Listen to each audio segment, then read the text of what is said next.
शिवसेना ने ठुकराया अमित शाह का ultimatum. Uddhav Thackeray seat बंटवारे और युति पर आज लेंगे फैसला।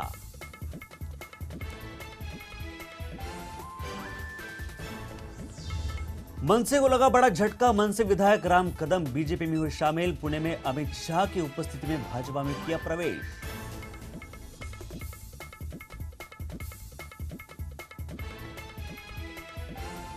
विधवाओं पर हेमा मालिनी का विवादास्पद बयान। कहा, बंगाल और बिहार की विधवाएं वृंदावन में पैसे होने के बावजूद मांगती है भीख।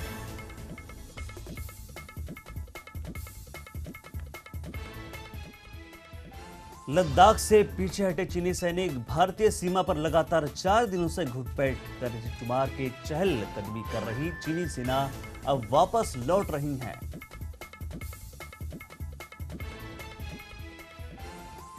और गर्ल्स हॉस्टल के बाथरूम में स्पाई कैमरा मिलने से बवाल। दिल्ली के जेएसएस कॉलेज के हॉस्टल की घटना, छात्राओं में भारी आक्रोश।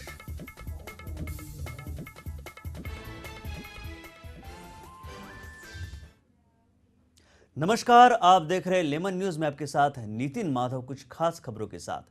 दिल्ली में होटल ताज पैलेस के बाहर आज तिब्बतियों ने चीनी राष्ट्रपति के भारत दौरे का जमकर विरोध किया। पिछले 3 दिनों से तिब्बतियों का विरोध प्रदर्शन जारी है। पुलिस ने होटल के बाहर प्रदर्शन कर रहे सभी तिब्बतियों को हिरासत में ले लिया। इसी होटल में चीनी राष्ट्रपति शी जिनपिंग ठहरे हैं। चीनी राष्ट्रपति अपने भारत दौरे पर है और इसी के दौरान उन्होंने कल दिल्ली में पीएम से मुलाकात की और वो दिल्ली के एक होटल में ठहरे हैं जिसका नाम दिल्ली में होटल ताज पैलेस के बाहर आज तिब्बतियों ने चीनी राष्ट्रपति का दौरा और उनका जमकर विरोध किया। पिछले 3 दिनों से तिब्बतियों का यह प्रदर्शन जारी है। पुलिस ने होटल के बाहर प्रदर्शन कर रहे सभी तिब्बतियों को हिरासत में ले लिया। खास बात यह कि इसी होटल में चीनी राष्ट्रपति शी जिनपिंग इनका ठहराव है, उनका ठहरे हुए है।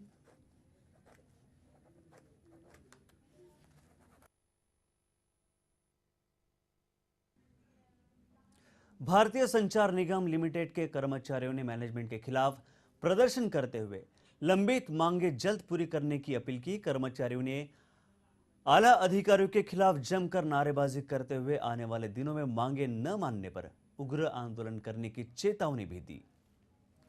बहुत समय से जो हमारी डिमांड है, खास करके पब्लिक सेक्टर यूनिट में जिस तरह का जो पे स्ट्रक्चर दिया गया, वो हमारी पहली मेन डिमांड है। दूसरा, हमारा एक स्टैंडर्ड पे स्केल E2 और E3 जो अभी तक दिया नहीं है, हालांकि दूसरे PSU में वो दिया गया है, वो हमारी एक महत्व की दूसरी डिमांड्स है। तीसरा, हमारे यहाँ BSNL में 30% जो direct recruit JTOs and JOs है उसको सुपर एनिमेशन देने की बात है। वो डिमांड भी हमारे जो हेडक्वार्टर लेवल पे BSNL मैनेजमेंट से जो डिस्कशन हुआ था, उन लोगों ने प्रिंसिपली एग्री किया है। एक महत्व की डिमांड हमारी जो 4 साल के बाद प्रमोशन देना है, वो भी आज तक एग्री की हुई डिमांड्स को इम्प्लीमेंटेशन नहीं किया है। उसके लिए हमारे जो हेडक्वार्टर का जो कॉल है, उस हिसाब से हमारा ऑफिसर एसोसिएशन यहाँ राजकोट डिस्ट्रिक्ट का इकट्ठा होकर हम उसको धरना। और पीएम नरेंद्र मोदी कुछ दिनों पहले ही जापान का दौरा कर लौटे। अब उस दौरे का असर धीरे धीरे दिखने लगा है। गुजरात के मुख्यमंत्री आनंदीबेन पटेल से गांधीनगर में जापान के मिहुजो बैंक के भारत स्थित चीफ एग्जीक्यूटिव ऑफिसर से मुलाकात की। उन्होंने गुजरात के सीएम से राज्य में बैंक खोलने का प्रस्ताव भी रखा। अब ये प्रस्ताव जल्द ही हकीकत में बदलने वाला है।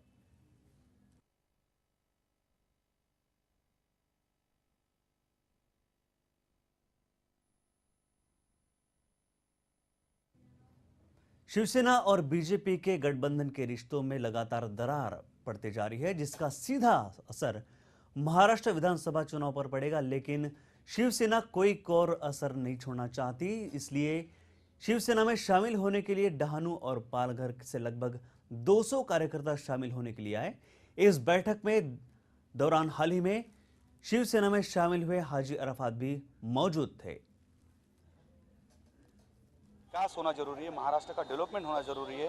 महाराष्ट्र के हित के अंदर महाराष्ट्र के भूमिपुत्रों के लिए अच्छे तरीके से अच्छी हमारी सरकार जब मिलजुल के हम बनाएंगे तो ज़रूर और ज़रूर डेवलपमेंट जो इसके पिछली जो सरकार थी जिन्होंने कुछ नहीं किया काम, जो लोगों को सिर्फ तकलीफ हुई है कोई ऐसा डेवलपमेंट का काम नहीं हुआ, कोई विकास का काम नहीं हुआ। ऐसी सरकार को हटाना चाहिए। इसके लिए मुझे लगता है उद्धव जी राइट तरीके से अच्छा निर्णय लेके महाराष्ट्र की जनता को न्याय देने के लिए मुंबई के रंग शारदा भवन में हुई बैठक में बीजेपी भले ही सामने कोई नतीजा न आ सका, लेकिन इस बैठक में देरी से पहुंचने पर देवेंद्र फडणवीस से आरपीआई अध्यक्ष रामदास आठवले उनसे खासे नाराज दिखे और वही इंतजार न करते हुए चले गए। लेकिन उनसे पूछे जाने के बाद आठवले ने इस बात से साफ इनकार कर दिया।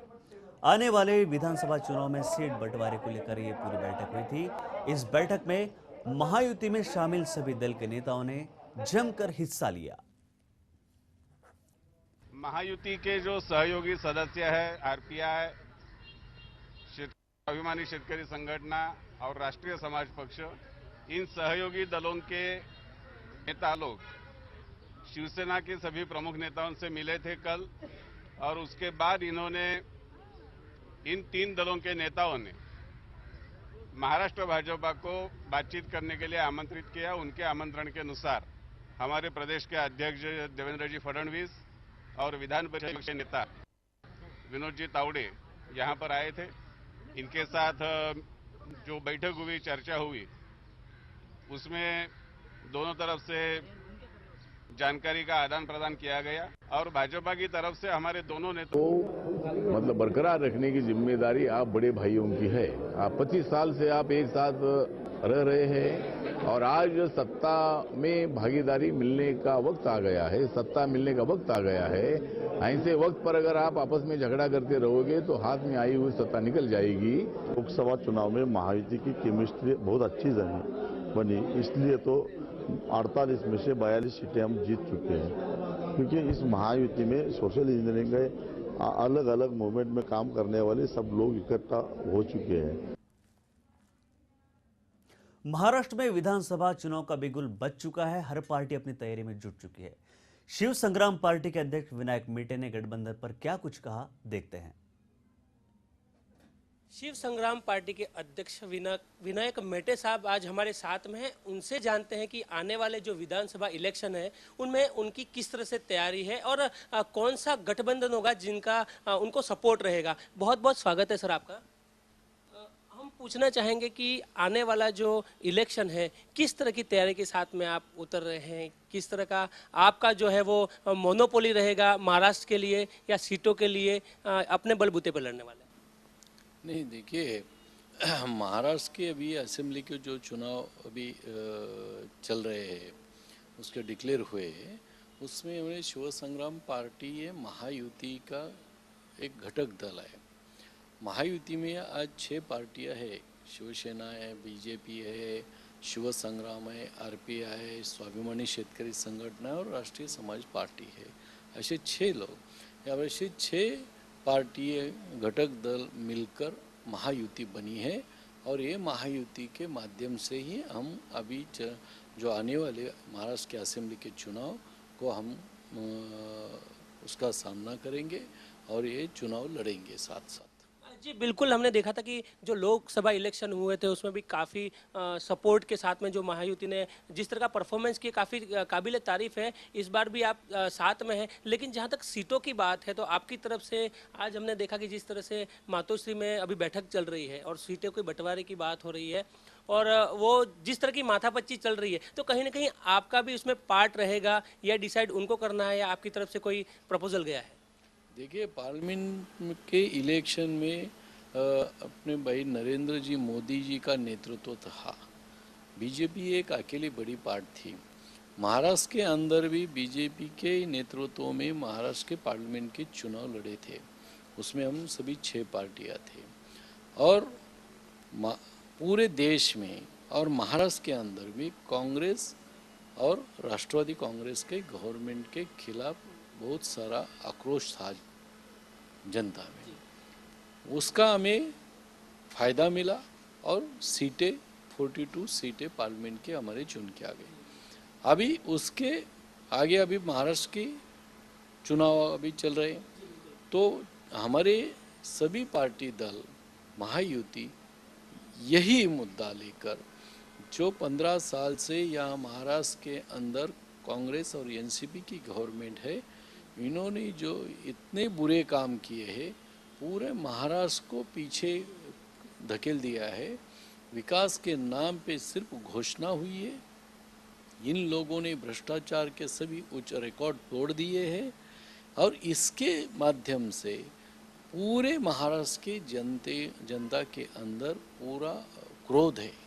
तो ये सब मुद्दे लेकर हम लोग असेंबली में चुनाव के उसका सामना करेंगे और सामने लोगों के बीच ये सब मुद्दे लेकर जाएंगे। बिल्कुल विनायक मेटे साहब, एक बात पूछना चाहूँगा कि जिस तरह से अभी उपचुनाव हुए, चाहे राजस्थान की बात कर लीजिए आप, चाहे यूपी की बात कर लीजिए, चाहे गुजरात की बात कर लीजिए, जो चीज़ कही जा रही थी कि नहीं मोदी का जादू अभी तक चल रहा है, लेकिन कहीं ना कहीं ये रिवर्स गियर में गाड़ी बनती नजर आई। तो आपको ये चीज़ लगती है कि अगर लोकसभा की बात आती है तो लोगों का अलग नज़रिया होता है और जब विधानसभा की बात आती है तो अलग नज़रिया होता है, तो कहीं ना कहीं ये असर आपको लगता है कि यहाँ के इलेक्शन में पड़ सकता है? नहीं, ऐसा कुछ जो अभी जो उपचुनाव हुए हैं देश के अंदर कई स्टेट में, उसका असर यहाँ कुछ भी नहीं होगा। देखिए, पार्लियामेंट के इलेक्शन और असेंबली के इलेक्शन में काफ़ी अंतर होता है। वहाँ लोकल जो कैंडिडेट उसका एक महत्व रहता है। वहाँ के इशू ये एक अलग होते हैं। महाराष्ट्र के अंदर क्या उसका असर नहीं होगा, इसका कारण यह है कि पिछले 15 साल से जितना बुरा करना है इस आघाड़ी सरकार ने, कांग्रेस और एनसीपी ने, उतना बुरा करने का काम महाराष्ट्र में इन लोगों ने किया है। एक सवाल आपसे पूछना चाहूँगा, बिल्कुल निजी तौर पे आपसे जानना चाहूँगा कि अगर आपका गठबंधन एनडीए जो है वो सत्ता में आता है, आप किसे मुख्यमंत्री देखना चाहेंगे? देखिए, अभी वो बहुत आगे की बात है। पहले अभी हमारे सीटों के बंटवारे में ही गाड़ी अटकी हुई है, तो बाकी का बहुत आगे की बात है। अभी पहले सीटों का बंटवारा होने दो, चुनाव होने दो, रिजल्ट आने दो, फिर हमारी गवर्नमेंट आने दो, फिर बाद में तय होगा कि देखिए फिर महायुति बैठकर तय करेगी। फिर बाद में बीजेपी के जो श्रेष्ठी है, नेता लोग हैं, वो उनकी राय देंगे, शिवसेना की नेता है वो राय देंगे, और कौन सी पार्टी को किसको ज़्यादा सीटें मिलती ये भी देखना पड़ेगा। ये सब बहुत सारी चीज़ें उसमें शामिल होगी और बाद में निर्णय होगा। जी, बहुत बहुत धन्यवाद। तो ये थे विनायक मेटे साहब, जिन्होंने साफ तौर पर बताया कि इस बार जो महाराष्ट्र में है वही मोदी वाला जादू चलेगा और महाराष्ट्र में उनकी युति की ही सरकार आएगी। हालांकि उनके मंत्रिमंडल में आने की बात को फिलहाल वो टाल रहे हैं। कैमरामैन राजेंद्र के साथ निर्मल त्रिवेदी, लेमन न्यूज़, मुंबई।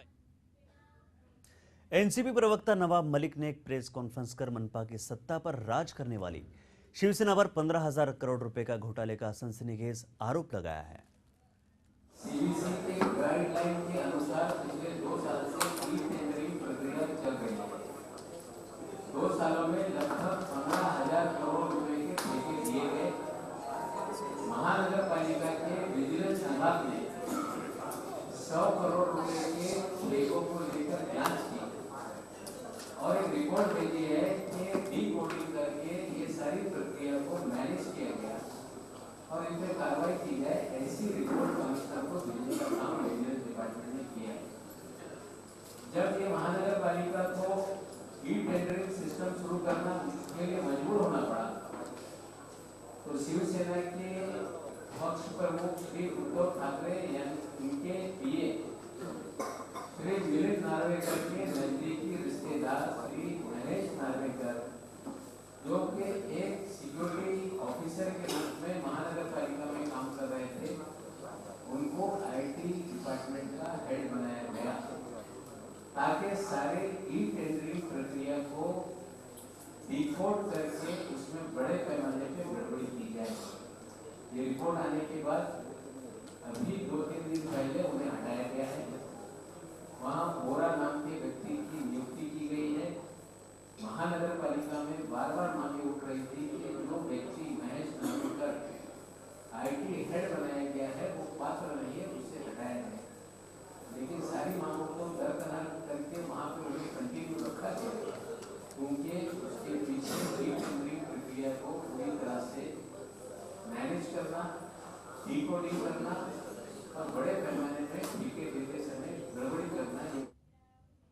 वही जब नवाब मलिक से कांग्रेस एनसीपी गठबंधन के बारे में पूछा तो क्या कुछ कहा उन्होंने, देखते हैं। हम इंतजार कर रहे हैं कि कांग्रेस की तरफ से गठबंधन को लेकर कोई चर्चा के लिए निमंत्रण आएगा, लेकिन अभी तक चर्चा के लिए कोई भी निमंत्रण नहीं मिला है और आशा करते हैं कि जल्द से जल्द इस चर्चा के लिए कांग्रेस राष्ट्रपति के लोगों को बुलाएगा।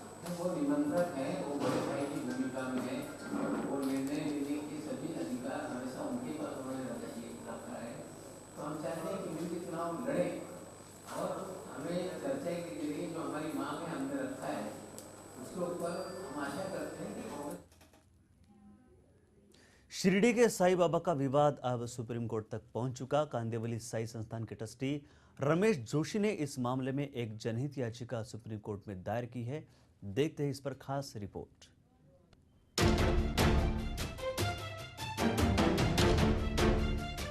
शंकराचार्य के विवादित बयान के बाद बढ़ा साईं पर विवाद अब थमता नहीं दिख रहा है। पहले तो शंकराचार्य का साईं को भगवान मानने से इनकार, फिर करवधा में धर्म संसद का साईं पर तुगलकी फरमान और अब साईं का ये विवाद पहुंच गया है देश की सर्वोच्च न्यायालय में। जी हां, मुंबई के एक साईं मंदिर के ट्रस्टी ने एक सुप्रीम कोर्ट में याचिका दायर की है, जिसमें उन्होंने न्यायालय को ये बताया कि साईं बाबा हिंदू थे, वे उनके हिंदू होने की कई परिणाम न्यायालय को देने को तैयार हैं। 12 तारीख को हमने जो याचिका दाखिल की उसमें सारे सबूत दिए हैं, जिससे ये साबित होता है कि श्री साईं बाबा मुस्लिम नहीं बल्कि ब्राह्मण थे। दूसरी बात ये साबित होती है कि साईं बाबा का अपमान, निंदा और उनकी बदनामी इस कांड के जो एक्यूज है, आरोपी है, वे पिछले 2.5 महीने से करते हैं और उसके बावजूद भी यानी कानूनन वो अपराध होते हुए भी उन लोगों के खिलाफ आज दिन तक कोई कार्रवाई नहीं हुई है। हमने सबसे पहले यही मांग की है उनके खिलाफ कानूनन कार्रवाई हो, जिन्होंने साईं बाबा का अपमान किया है। उसके बाद में हिंदुस्तान में जितने मंदिर है उन मंदिरों में जो साईं बाबा की मूर्तियां हैं उसमें से एक भी मूर्ति को कोई टच न करे। दरअसल शंकराचार्य ने कहा था कि साईं मुस्लिम समुदाय से ताल्लुक रखते थे, जबकि साईं धाम मंदिर कांदिवली के ट्रस्टी ने ये दावा किया है कि साईं बाबा ब्राह्मण थे। रमेश जोशी के मुताबिक उन्होंने साईं के धर्म को लेकर एक आरटीआई भी दाखिल की थी, जिसमें उन्हें जवाब के तौर पर साईं के मुताबिक कोई भी जानकारी नहीं मिली। आरटीआई के जवाब में कहा गया कि साईं परिवार, गांव और धर्म को लेकर कोई भी जानकारी नहीं मौजूद है। पूज्य शंकराचार्य जी ने आरोप लगाया तो हम ये जानना चाहते थे कि साईं मंदिर, शिरडी का साईं मंदिर महाराष्ट्र सरकार के अंडर में है। 2004 से शिरडी संस्थान के अंडर में मंदिर है। सबसे पहले हमने आरटीआई से उनके पास से जानना चाहा, तो साईं बाबा को लेकर, उनके परिवार को लेकर हमने आरटीआई में 27 एप्लीकेशन भेजा 18 जुलाई को। 27 एप्लीकेशनों का जवाब उन्होंने ये दिया कि आपके सवालों का हमारे पास कोई जवाब नहीं है, केवल श्री साई सच्चरित है मराठी, ये केवल जो पुस्तक है यही प्रमाण है। इसके अलावा हमारे पास एक भी ऐसा सबूत नहीं है जिससे ये साबित हो सके कि साईं बाबा मुस्लिम थे। बहरहाल साईं का मसला अब कोर्ट में है। धर्म सांसद के फैसले और शंकराचार्य के बयान के बाद साईं के भक्तों में रोष तो था ही, और साईं का मामला कोर्ट में जाने से साईं को भगवान नहीं मानने वालों के कान भी खड़े जरूर हुए होंगे। Bureau report, lemon news, Mumbai. आगामी विधानसभा चुनाव में कई राजनीतिक पार्टियों के नेता अपना भविष्य भाजपा में देख रहे हैं। वजह है कि केंद्र में भाजपा की सरकार है और जाहिर सी बात है कि इसका फायदा भाजपा में जाने पर उन्हें मिल पाएगा। इसी वजह से देखा जा रहा है कि कई कांग्रेस के नेता कांग्रेस छोड़कर भाजपा में प्रवेश कर रहे हैं। पनवेल से कांग्रेस के विधायक प्रशांत ठाकुर भी भाजपा में प्रवेश कर सकते हैं। औपचारिक तौर पर घोषणा अभी तक बाकी है, लेकिन ये तय हो गया कि विधायक कांग्रेस का साथ छोड़कर भाजपा में प्रवेश करने वाले हैं। इसी विषय पर जनता से राय ली हमारे संवाददाता गोपाल शाह ने। देखते हैं। मैं आपको बताना चाहूंगा कि मैं फिलहाल इस वक्त पनवेल में मौजूद हूं और पनवेल में जो इन दिनों जो घटनाक्रम बड़ी तेजी से बदल रही है, देखा यह जा रहा है कि नेता एक पार्टी को छोड़कर दूसरे पार्टी में जा रहे हैं, दूसरे पार्टी का जो दामन थाम रहे हैं। उसके पीछे वजह क्या है, मैं बात कर रहा हूं पनवेल के विधायक प्रशांत ठाकुर की, जो फिलहाल कांग्रेस के विधायक हैं और अब वो कांग्रेस को तिलांजलि देकर दूसरे पार्टी में जा रहे हैं। आखिर वजह क्या है और क्या सोच है उनकी, इसी बात को लेकर हमने आम नागरिकों से बात की। देखते हैं कि नागरिक का क्या कहना है कि वो वाकई जनता का हित चाहते हैं या अपना स्वार्थ। दिनेश जी, आप ये बताएं कि देखा यह जा रहा है कि पनवेल के जो विधायक है, विधायक प्रशांत ठाकुर जी, जो कांग्रेस के विधायक रह चुके हैं और हैं अभी तक फिलहाल, वो अब पार्टी छोड़कर दूसरे पार्टी में जा रहे हैं। तो आपको क्या लगता है, वो जनता की समस्या छुड़ाने के लिए दूसरे पार्टी में जा रहे हैं या अपना स्वार्थ साधने के लिए जा रहे हैं? मुझे तो लग रहा है वो जनता की समस्या सुधारने पार्टी में दूसरे पार्टी में जा रहे हैं। जनता की समस्या छुड़ाने दूसरे पार्टी में जा रहे हैं। आप क्या कहना चाहेंगे? जिस तरह से देखा जा रहा है कि एक विधायक कांग्रेस को छोड़कर दूसरे पार्टी में जा रहे हैं, तो आपको लगता है कि इससे जनता का हित होगा? नहीं, इधर जनता का नहीं हित होगा। वो खाली अपने स्वार्थ के लिए जा रहे हैं, क्योंकि वो जब 8 साल पहले शेकअप में थे तो 2 बार उनको एमपी बनाया शेकअप ने और उन्होंने पार्टी छोड़ दी। हाँ, फिर बाद में अभी कांग्रेस ने उनके बेटे को आमदार बनाया, प्रशांत ठाकुर को आमदार बनाया, उन्होंने पार्टी छोड़ दी। तो क्या जनता ही थे? वो ठेकेदारी के लिए जा रहे हैं, ये सब जनता जानती है पनवेल की। और इस बार जनता उनको अपनी औकात दिखा देगी। जी, आपको क्या लगता है? आपको क्या लगता है? वो तो है अपने स्वार्थ के लिए जा रहे हैं, उनका है। हाँ, वो थोड़ी जनता के लिए जाएंगे। जो एक पार्टी में जो रहता है वो एक ही पार्टी में रहता है, दूसरी पार्टी में क्यों जाए? जिस तरह से जनता जनार्दन की बात की जाए तो जनता से जब इसी विषय पर लेकर उनसे प्रतिक्रिया जाननी चाहिए कि आखिर कांग्रेस के जो विधायक है प्रशांत ठाकुर पहले सेकाप में थे और अब जो है वापस कांग्रेस में चले गए। अब ऐसी स्थिति बन गई है कि अब कांग्रेस को भी छोड़कर बीजेपी का दामन थामने वाले हैं। हालांकि आधिकारिक तौर पर इस बात की अब तक पुष्टि नहीं की है उन्होंने, अब तक कांग्रेस के विधायक ही कहे जाएंगे, लेकिन आने वाले समय में कभी भी इस बात की घोषणा हो सकती है कि उन्होंने कांग्रेस को टाटा बाय बाय कह दिया। लेकिन जब जनता से इसी विषय पर बात की गई तो जनता जनार्दन ने साफ इस बात से इनकार कर दिया कि वो जनता का फायदा पहुंचाने के लिए वो दूसरे पार्टी में जा रहे हैं। एक्चुअल मुद्दा उनका ये है कि वो चाहते हैं अपना पद, अपना काम, अपना काज, यानी कि उनके पद प्रतिष्ठा बनी रहे और उनका काम चलता रहे और उन्हें जनता जनार्दन से कुछ लेना देना नहीं है। इस तरह की बात जनता कर रही है। अब आने वाले दिनों में देखना यह होगा कि प्रशांत ठाकुर जो 2 बार पार्टी बदल चुके हैं, अब फिर से तीसरी पार्टी में जाने की तैयारी कर रहे हैं, वो कितना जनता जनार्दन का फायदा करेंगे। कैमरा पर्सन किशोर के साथ मैं Gopal Shah, lemon news, Navi Mumbai. Bandra police station में 2 रेप केस दर्ज किए गए। ये मामला तब सामने आया जब एक 40 साल की महिला ने बांद्रा पुलिस स्टेशन में शिकायत दर्ज कराई। क्लियरेंस परेरा और उसका साथी यूसुफ पठान ने मिलकर बांद्रा स्थित ताज लैंड एंड सन होटल की पार्किंग में गैंग रेप किया। दोनों ने मिलकर महिला को कोल्ड ड्रिंक में नशे की दवा मिलाकर बेहोश कर दिया और फिर गैंग रेप को अंजाम दिया। 2013 में मैं वहाँ पे काम पे लगी थी। वो चाय पानी का मेरा काम है, बोला उसने कि तू चाय कस्टमर लोग आएंगे तो उनको चाय पानी कॉफ़ी देने का ये काम था मेरा वहाँ पर। फिर आहिस्ते आहिस्ते फिर उसने मेरे ऊपर गंदी नीयत डालने लगा। उसने मेरे ऊपर फिर मेरे ऊपर गंदी नीयत डालने लगा तो मैं बोली सर आप ये क्या कर रहे हो, ये ठीक नहीं है। तो फिर मेरे को उसने मेरी बेटी की धमकी दी, रोक के रखता था, बोलता कि कस्टमर लोग आएंगे चाय पानी तेरे को बनाने का है तो तू रुक, बोलता था। 8 बज जाते थे, 8:30 बज जाते तो कोई कस्टमर नहीं आता था। ये मेरे साथ में गलत करने के लिए रुक के मेरे को रखता था वहाँ पर। बहुत से लोग के साथ में किया, सबका खुलासा आ रहा है एक करके, सब लोग आ रहे कि हमने मेरे साथ में भी किया, मेरे साथ में भी किया बोलते सब लोग। फांसी मिलना चाहिए जो बेवा औरतों को जो सताता है, धमकी देता है। 18 साल की मेरी 19 साल की मेरी लड़की है, मेरे को कोई नहीं है बोलने के लिए। मेरे को मुंबई में दलाई लामा ने इंडिया और चीन के रिलेशनशिप को सुधारने का सुझाव दिया है और दोनों देशों को तेजी से उन्नति की ओर बढ़ने की सलाह भी दी है।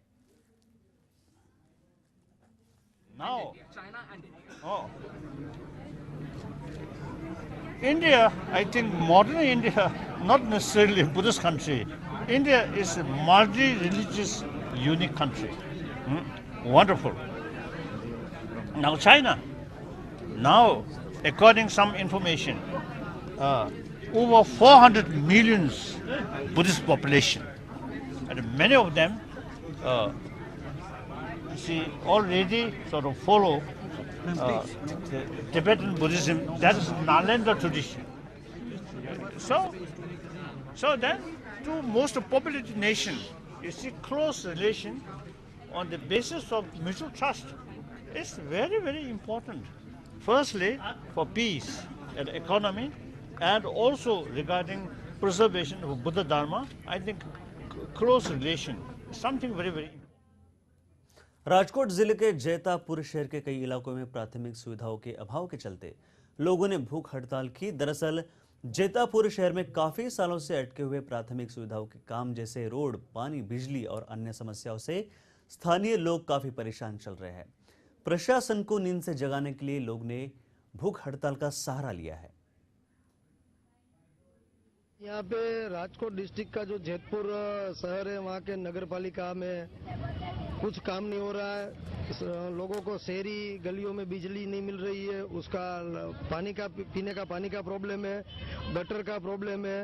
वाले है कि भाई हमारा ये काम है तात्कालिक करो। यहाँ तो जो रोगचाले की जो जैतपुर शहर कांग्रेस समिति की ओर से आज सुबह से नगर पालिका के सामने उपवास चालू किया है। उसका प्रतिनिधिमंडल जिला कांग्रेस प्रमुख के साथ अभी नगर पालिका के सदस्यों के साथ आया था। इसकी मूल प्रश्न सफाई, लाइट और पानी की है। सभी बाबतें की चर्चा हुई है और सारी बाबतों का शाम तक जो हमारे डिपार्टमेंट हेड है उसकी विजिट करवा के फिलहाल इस बुलेटिन में बस इतना ही। दीजिए पूरी टीम को इजाजत। नमस्कार।